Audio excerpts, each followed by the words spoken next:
tos dainos, kuri nutilo, lovatiesės, kuri sugrįžo, dėl kultūrės, kuri supuvo, dėl senos pragilo jau aš dėl miškų ir upių, man rūpi ežerai ir paukščiai, kaip jau dabar gyvens be mūsų, kai jau dabar be mūsų ves. Ašara Dievo aky, Lietuva, ką tu veiki, Volume, šalta žolė, nenutilkime. Ašara Dievo aky, Lietuva, ką tu veiki, Volume, šalta žolė,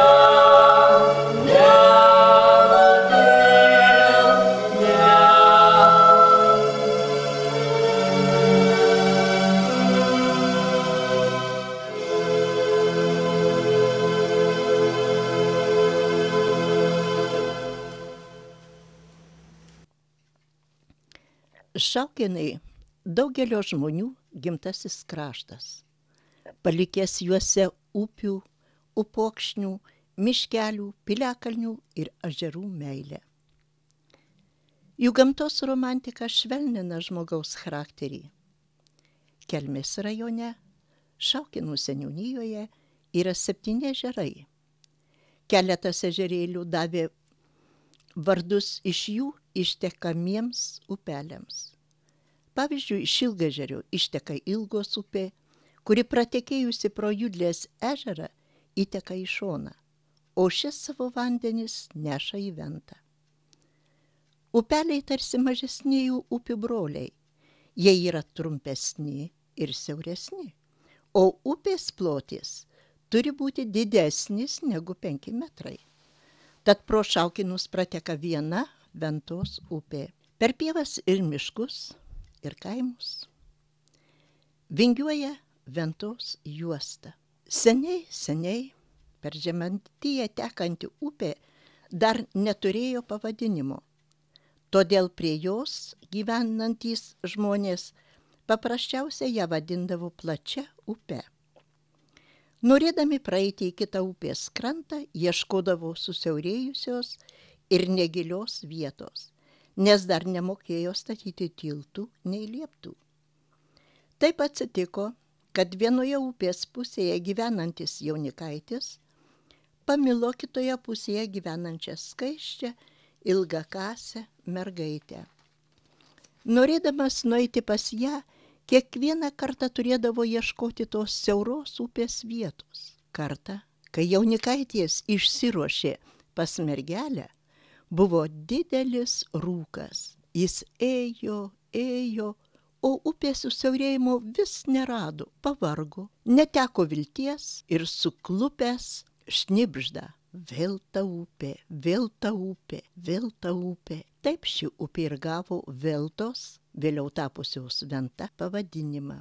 Yra pasakojama ir kita legenda apie paskendusį Šaukėnų varpą Ventoje. Skamba Šaukėnų varpas. Din, din, rodos taip garsiai. Bet Šaukėnų dvaro ponui atrodo, kad trūksta dar didesnio varpo, kuris pritartų dan, dan.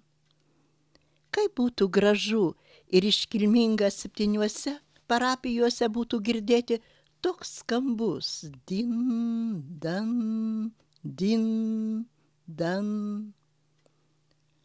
Sumanė ponas nulieti naują varpą ir pakrikštyti Jonu. Mat senovėje naujai nulietą varpą krikštydavę žmogaus vardu. Varpas buvo nulietas Vokietijoje. Pačiame Viduržemyje atėjo pranešimas, kad reikia atsiimti varpą. Į kelionę išvažiavo didelis važis, 4 juodžiais pakinkytas, skambalėliais apkabinėtas. Važyje sėdi 7 vyrai. Viso miestelio žmonės susirinko išleisti. Kiekvieną šeštadienį prieš mišes pono paskirtas žmogus, pasilipęs ant šulinio rentinio, skelbdavo naujieną apie naują varpą. Reikėjo garsinti, kad varpas būtų garsus. Grįžtant su varpu, netoli Ventos arklius pabaidė vilkų būrys. Juodžiai ėmė smarkiai bėgti, iškrypo iš kelio ir užvažiavo ant upės ledo. Ledas lūžo. Didysis varpas Jonas kartu su visa palyda krito į gelmę ir susmego į juodą dumblą, o viršuje, toje vietoje, ėmė suktis verpetas. Tuos baisius dalykus matė senukas Slomkus. Jis ėjo iš Spakainės ties kaimo pasilinksminimo, nes buvo muzikantas. Pamatęs nelaimę, pasileido tekinas tiesiai į Šaukenus. Pirmiausiai užsuko į kleboniją. Kunigas liepė zvanyti visais varpais už žuvusių sielas. Šaukenų dvaro ponas, išgirdęs varpus, pamanė, kad jo varpas grįžta, sukėlė ant kojų visus dvariškius. Toliau netrukus ir čia atbėgo Slomkus. Visi suprato, kad skambina už paskendusius. Žuvusiųjų šeimos prasmego dideliame skausme. Bažnyčioje senukas kunigas aukojo šventas mišes už žuvusius. Ūžė vargonai,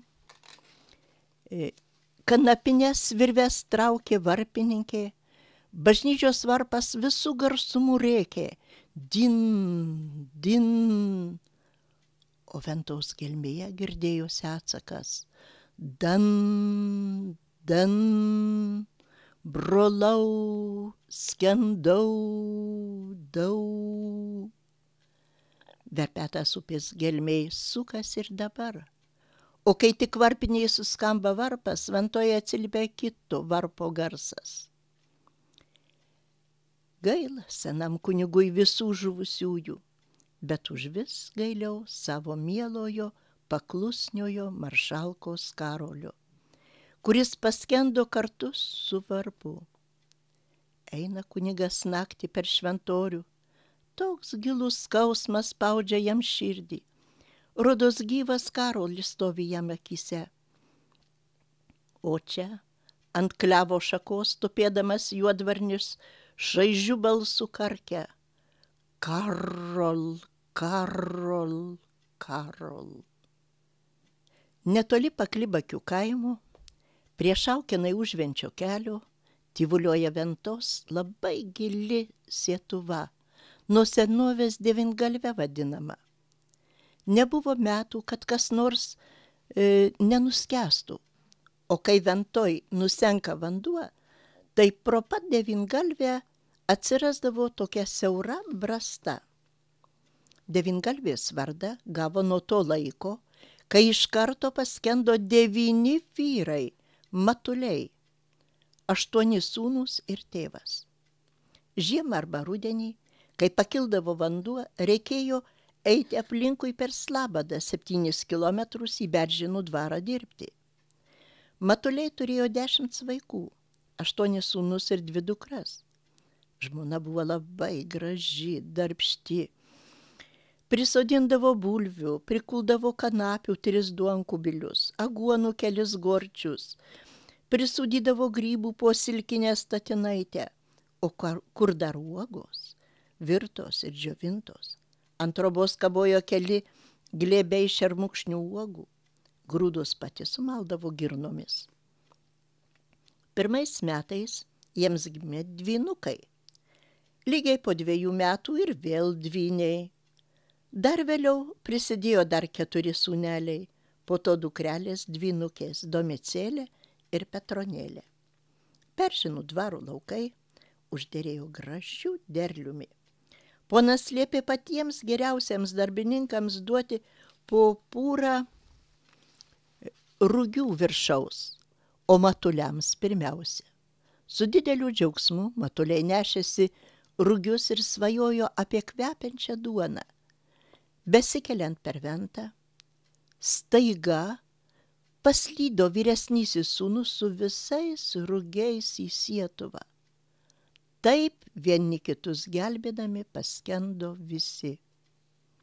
Po liūdnų laidotuvių motina ir Petronėlė iš to didelio sielvarto mirė, o Domicėlė liko viena vargo vargti.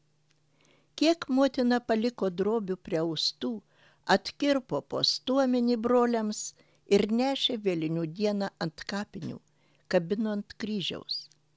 Ir visada saulutei leidžiantis tokiu pat laiku, kaip žuvo broliai ir tėvas, eidavo prie upės, sėdėdavo paskendusi jai vienai, težinomose mintyse, kol pavargusi užmigdavo. Po kelių metų rado ją žmonės ten negyvą ir buvo tada ruduo.